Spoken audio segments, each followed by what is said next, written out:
सरकार की नजर। अवैध मदरसों के दिन हो गए पूरे, अब नहीं चलेगा बंगाल में फर्जी दस्तावेजों का खेल। सीएम योगी की राह पर चले शुवेंदु अधिकारी, बख्शे नहीं जाएंगे भ्रष्टाचारी। शुवेंदु अधिकारी को बंगाल में शपथ लिए अभी सिर्फ 3 दिन हुए हैं, लेकिन उनके ताबड़तोड़ फैसलों ने हड़कंप मचा दिया है। तमाम मुस्लिम देश अब सीएम शुवेंदु के एक्शन से कांपने लगे हैं। लाउड स्पीकर अब लाउड नहीं रहे, सड़क पर नमाज पर रोक लगा दी गई है। यूपी से निकलकर अब बंगाल में भी बुलडोजर की धमक सुनाई दे रही है, क्योंकि बंगाल सरकार ने अब योगी मॉडल अपना लिया है। नमस्कार, टीवी 24 नेटवर्क देख रहे हैं आप, मैं हूं आपके साथ शिखा मेहरोत्रा।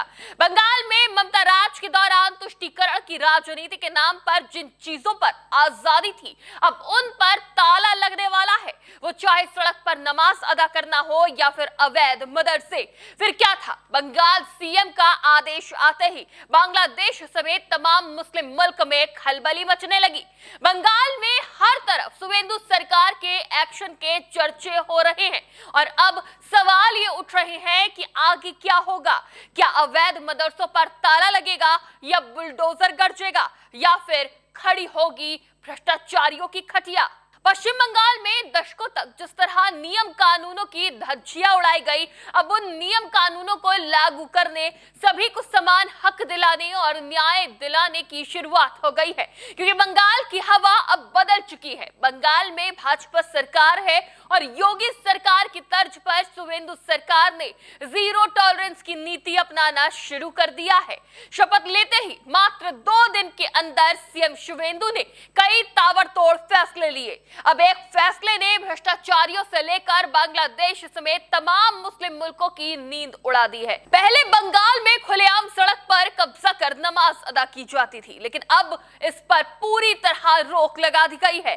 तेज आवाज में आजान हुआ करती थी, आजान अब भी होगी, लेकिन आवाज मस्जिदों और मदरसों से बाहर नहीं जाएगी।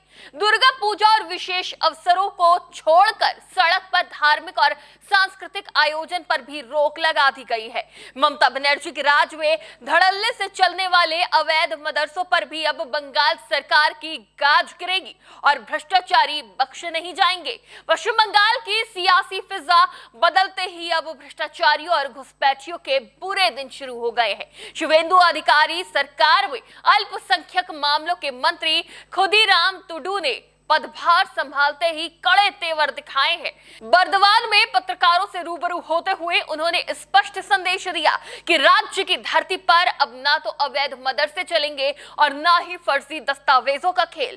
मंत्री तुडू ने कहा कि पिछली सरकार ने वोट बैंक की राजनीति के लिए नियमों को ताक पर रख दिया था, लेकिन अब हर उस संस्थान और व्यक्ति पर कार्रवाई होगी जिसने कानून का उल्लंघन किया है।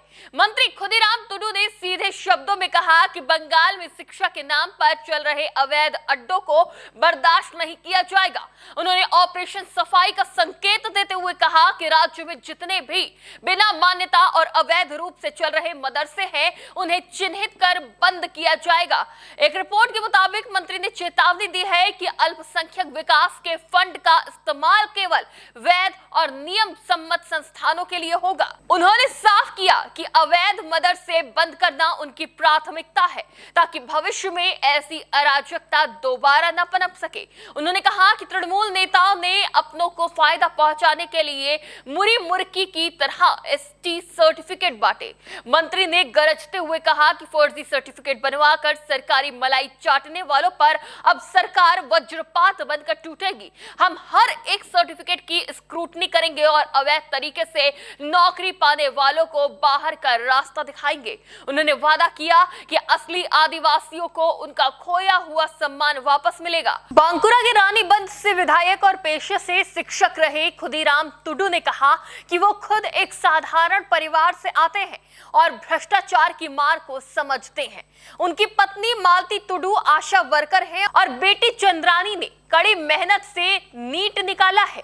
उन्होंने कहा कि उनकी सरकार किसी समुदाय के खिलाफ नहीं है, बल्कि उस सिस्टम के खिलाफ है जिसने योग्यता को दरकिनार कर केवल चापलूसी को बढ़ावा दिया। पिछड़े वर्गों का कल्याण अब जाति और धर्म देखकर नहीं, बल्कि ईमानदारी और पात्रता के आधार पर होगा। मंत्री ने साफ कर दिया दिया कि अल्पसंख्यक कार्य और मदरसा शिक्षा विभाग में अब जवाबदेही तय की जाएगी।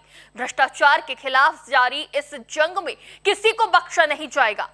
बर्दवान के पार्टी कार्यालय से उन्होंने हुंकार भरी कि केवल भ्रष्टाचार मिटाना ही लक्ष्य नहीं है, बल्कि बंगाल को फिर से सोनार बांग्ला बनाना है, जहां हर आदिवासी और अल्पसंख्यक सुरक्षित महसूस करे, लेकिन कानून की सीमा में रहकर। अब देखना यह होगा कि मंत्री के इस वज्रपात वाले बयान के बाद बंगाल की राजनीति में और कितनी तपिश बढ़ती है। इस पूरे मामले पर शुभेंदु अधिकारी सरकार के इन नए एक्शन पर आपकी क्या राय है, हमें कमेंट बॉक्स में जरूर बताएं। फिलहाल के लिए इतना ही। देखते रहिए TV24 नेटवर्क।